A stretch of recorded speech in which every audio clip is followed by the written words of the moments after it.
Magandang tanghali po sa ating lahat. At ito po si Professor Tonton Contreras sa isa na namang edisyon ng Usapang Politika dito sa Facebook, live para sa mga friends ko at doon naman sa mga followers ko sa Facebook at mga subscriber ko sa YouTube. Siyempre, lagi po akong nagpapasalamat at lagi po kayong nag-aabang at kayo po ay team replay. Kasi hindi pwede akong mag-project ng live sa mga hindi ko friends sa Facebook. Yan ang limitasyon ng Meta pagdating sa live. Medyo tinanghali po tayo ngayon kasi marami po tayong inasikaso kaninang umaga. Tayo po ay may mga personal na lakad, pero ganun pa man, kailangan nating magkwentuhan. Lalo na't Biyernes, Sabado, Linggo, wala tayong usapang politika. Lunes na naman. Pag-usapan natin ngayon tong dalawang bagay na sinabi ni Senator Lacson at saka ni Senator Drilon, dating Senator Drilon. Kasi medyo nakakabahala ito, maraming nagtanong sa akin. So balik impeachment na tayo ngayon, di ba? Ang una, yung sinabi ni Senator Ping Lacson na hindi naman pwede daw na hindi mag-convene ang Senado. Alalahanin natin, sa Lunes ay magbobotohan na ang House plenary tungkol sa impeachment na Sara Duterte. At ako'y walang duda na malalagpasan nila yung 106. Eto, gusto ko ring linawin kasi may mga nagsasabi na 106 ang requirement. Paano kung mas marami daw ang bumoto na ayaw na ma-impeach si Sara Duterte? Narinig ko yan kay Karen Davila, tinanong niya. So may mga nag-entertain ng ganong thought na majority rule yan eh. Ay hindi ho ganun ang nakalagay sa saligang batas. Ang nakalagay lang po sa saligang batas ay kapag meron ng one-third na nag-endorso ng impeachment complaint, yun po ay itransmit na agad sa Senado. So kung meron ng 106 na bumoto pabor sa impeachment, klaro na po yun. Impeach na si Sara Duterte at iakyat na po yan sa Senado. Yun ang malinaw sa konstitusyon. In fact, ganito po yan ano. Kapag ang endorsement ng House Justice Committee ay pabor sa impeachment, it takes 106 votes to affirm it in the plenary. Pagpalagay na natin ang naging rekomendasyon ng House Justice Committee ay huwag i-impeach si Sara. Walang probable cause. It only takes 106 votes to negate that. So pwedeng yung plenaryo sabihin ng 106 na one-third ay hindi, mali. Merong ground. So pwede ring reverse. Pwedeng ma-negate ng 106 votes sa plenaryo ang desisyon. Okay? So it only takes 106 votes to affirm an impeachment or 106 votes to negate a recommendation that is contrary to impeachment coming from the House Justice Committee. Ganyan po kalinaw ang saligang batas. So wag na nating guluhin. Kaya tayo nagugulo kasi sa dami na matatalino ngayon, kahit yung konstitusyon, nagsimula yan dun sa yung forthwith ay misinterpret. Kailangan pang i-interpret samantalang malinaw ang forthwith, di ba? Ngayon naman, pati itong 106, di ba? Parang mayroong nagmamagaling, maraming matatalino talaga. Hindi mo alam. Nagugulo lang yung sa halip na linawin, nagugulo sapagkat nagre-raise ka ng mga doubts. Inuulit ko, ang rekomendasyon po ng House Justice Committee may probable ground. Ang kailangan lang nitong boto sa plenaryo, 106 to confirm. Kung sakaling ang ibinoto ng House Justice Committee walang probable ground, kailangan ng 106 na votes to vote against it para lang masabi. At pag ganon, impeach pa rin si Sara. Nagkataon sa ngayon, yung House Justice Committee unanimous yung boto. 55 votes ang nagsabi na may probable ground, na may probable cause. Diba? At yun ay kapag malagpasan yung 106, magkaroon ng at least 106 votes, wala na po. Impeach na yan, naakyat na yan sa Senado. So it's really that clear. So kailangan talaga nating klaruhin yan sapagkat yan ay malinaw na meron namang naguguluhan na naman sa ngayon. Pagdating po sa Lunes, kapag 106 ang bumoto pabor, kahit pa 200 ang ayaw, 106 na meet na po yung threshold na binigay sa konstitusyon. Malinaw na po yan. Ngayon, ang isa sa mga lumabas na mga sinasabi, sabi ni Senator Lacson, although na-intend ko kung saan ang gagaling si Senator Lacson, mismong siya, alam niya na parang pag yung ganun na maging boto ng Senado, kailangan magpaliwanag ng mga senador. Basically, ang sinasabi niya, pwede namang magboto ang Senado na hindi sila mag-convene into an impeachment court. Pwede daw. Binasa ko ng paulit-ulit ang saligang batas at wala dong option. This is a constitutional duty. Malinaw na kapag mayroong probable cause, walang choice ang Senado kundi mag-convene. Because that is their duty. It's a dereliction of duty. Hindi lamang sa nakakagalit yon. Sabi ko nga, subukan ng Senado na gawin yun. Baka naman sila pa ang maunang mapatalsik ng mga taong galit. Diba? Ano ba naman? Unanimous yung sa House. Naglabasan yung mga detalye ng mga ebidensya. Tapos ngayon lalabas, ibobotohan mo against the impeachment, against convening. Parang ang piskal na-prove na may probable cause. Tapos yung huwes, sasabihin ay ayokong dinggin yan. Teka muna. May choice bang ganun? Wala. Sapagkat malinaw, nasa ngayon ang probable cause na established sapagkat walang ibinigay na ebidensya si Sara Duterte. Walang TRO ang korte na inisyu, maging Supreme Court man o lower court. Dinismiss pa nga ng lower court sa Quezon City yung kasong isinampa ni Mans Carpio.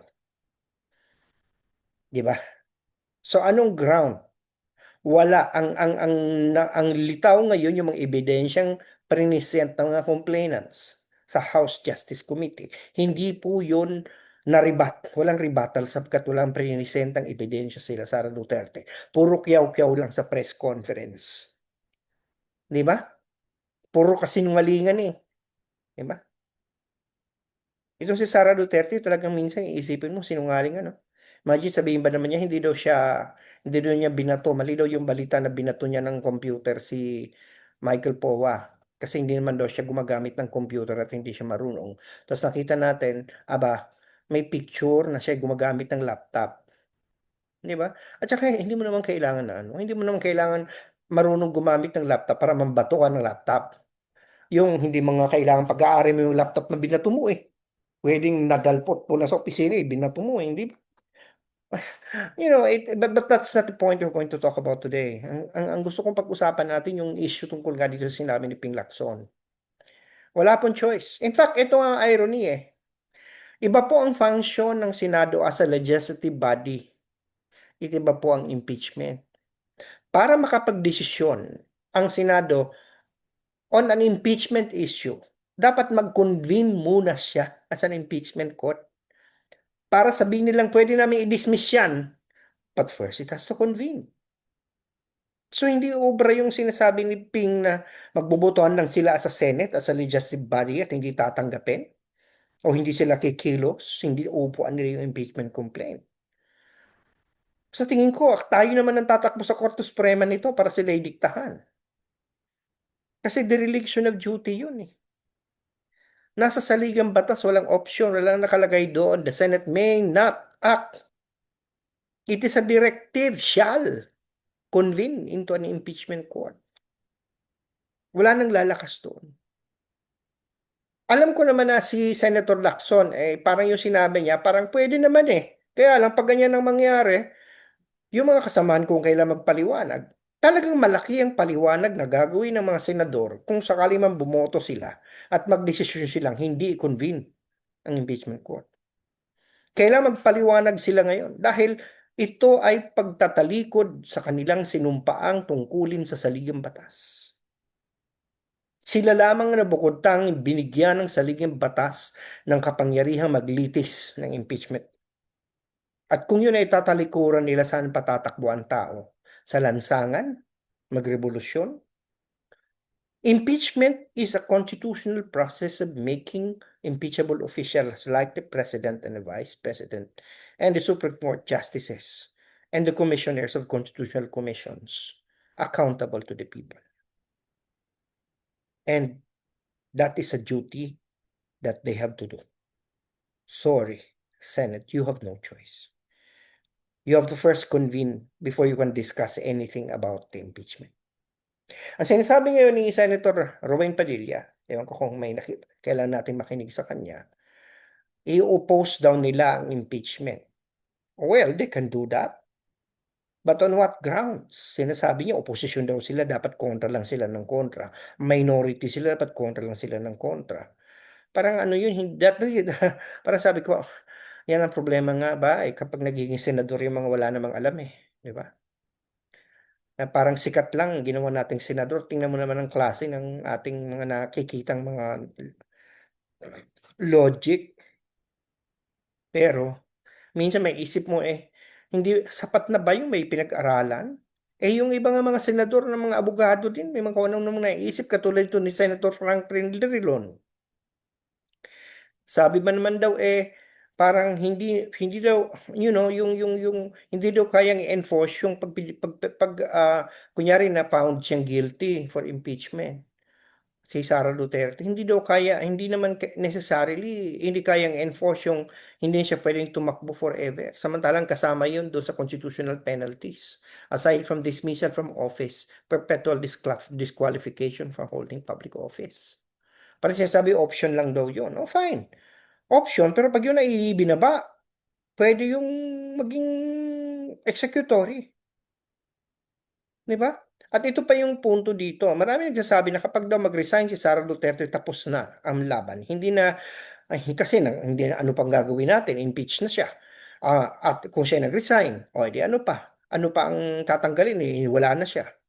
Nalilimutan natin na may yun nga penalty na yun, sinasabi ni Drillo na hindi naman kailangan na hindi naman kailangan, di ba? Abay, nakalagay yan doon na aside from removal from office, nakalagay perpetual disqualification. So, hindi porket siya ay nag-resign, therefore, yung removal from office is already moot and academic, na hindi didinggin yung kanyang kasalanan para kung napatunayan siya nagkasala, kasama at ipataw din sa kanya yung isa pang penalty, which is perpetual disqualification from holding public office. Ano yun? Kapag ang logic ni Drillo ang gagamitin natin, madali sa isang impeachable official. Kasi ang kaparusahan sa impeachable official, bukod sa matatanggal ka hindi ka na pwedeng tumakbo. Di ang gagawin lang nila mag-resign para pwede na ulit tumakbo. Hindi ba? Isn't that? Or mag-resign para pwede na ulit magtrabaho sa gobyerno. Ma-appoint. Hindi yun ang diwa ng impeachment. Ang diwa ng impeachment is that once found guilty, you are unfit to hold public office. And therefore, resigning is not enough. The fitness remains. Kung napatunayan ka sa korte na you are unfit to hold public office, therefore part of the penalty must be to bar you perpetually from holding public office. Kapag susundin natin itong logic ng mga to, iwas magre-resign lang ako. Ay di tapos na. Wala na. Alam mo, sa Amerika, kung tingnan ninyo, di ba si Donald Trump hindi na nga presidente? Kahit nung hindi na siya presidente, nilitis pa rin siya ng impeachment court. Tumuloy pa rin, di ba si ano na si Biden na yung presidente pero nagta-trial pa rin yung Senate at tinatry si Trump kahit hindi na si Trump presidente. Of course, na-acquit siya kasi hindi naabot yung 67 votes. Di ba? But the trial still went on. Even if Trump is no longer president. Kasi nga, hindi naman issue dito lang yung hindi na siya presidente Issue dito yung pwede pa ba siyang bumalik. Ganyan din po dito. Ngayon sinasabi nila halimbawa, yung kay Erap Estrada daw. Kasi na-impeach daw si Erap pero siya naman ay nakatakbo. Opo, na-impeach nga po si Sara Duterte, si Erap, pero nangyari di ba siya ay nagkaroon na ng people power, siya ay napatalsik na. Kaya hindi natapos yun Hindi naman siya na-convict. Di ba? Kasi hindi na tinuloy. Dapat isa na itinuloy. Itinuloy din dapat ng Senado. Nagkamali doon yung Senado, dapat itinuloy pa din nila. Di ba? Oh. Hindi nila itinuloy. Pero mali yun. Dapat itinuloy. Kasi hindi pwedeng gamitin ng isang impeachable official na nag-resign siya, pwede na siya ulit tumakbo. Kasi po, kapag ikay na guilty, at guilty ka ng isang impeachable offense, you are not fit to hold public office. Kaya ka nga tinatanggal Ngayon kung unahan mo na mag-resign ka na para hindi ka lang ma-disqualify, that is not proper. Tinatakasan mo ang parusa mo. Gusto mong mang-isa sa taong bayan. O sige, yan na muna. Sana po napagturok sa iyong kaisipan, na-plus ko yung mga puso at napabago ang panahon sa buhay, lalo-lalo sa asapang politikal. Dahil sabi sa akin ng Lasal, teach mind, touch heart, and transform lives. At sana po nakapagsilbi ako sa bayan dahil sabi sa akin ng UP, serve the people. Okay? Alam niyo mainit ang panahon ngayon. Kaya lagi po tayong mag-iingat, di ba? Ang kasalusugan importante. Okay, kita-kita na lang po tayo sa Lunes. Wala pong usapang politika bukas at sa linggo. Weekend, magpahinga naman tayo. Laging sinasabi, UP naming mahal, Ani mula sa magandang umaga, magandang tanghali, magandang hapon, magandang gabi. Nasa man kayo na roon sa mundo, lalong-lalo na doon sa mga team replay. Sige, bye for now. Take care. Stay healthy. Bye.